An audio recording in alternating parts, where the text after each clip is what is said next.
Now, why did all this take place? Why would the church even begin to go in this direction?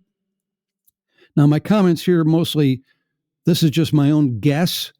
The stuff I've told you can be proven. Yeah. Statements in the early church. You can just see it happening. But as to why, I think there might be several reasons. One is ego on the part of the church leaders.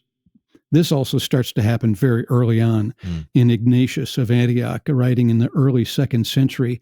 He's starting to call the bishop to be so important, and you can't have the Lord's Supper without a bishop present, and if he's not there, it's not valid. He's even compared to being essentially God in the church. He actually says that. And so the bishop becomes this important person. Whereas you see in the 1st century, it's more of a plurality of elders who are teaching and working with a given congregation. But by the 2nd century, these guys are getting elevated. And they're being called priests eventually, which in that culture of that day, the priests at the pagan temple were very important people. They were highly regarded. They had this status in the community.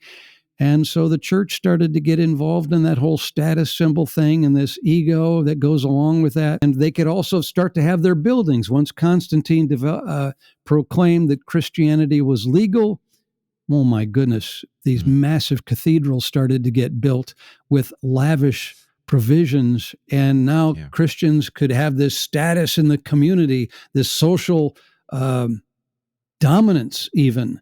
Everybody looked at the Christians, oh my, look at their buildings, look at their priests dressed all as they are.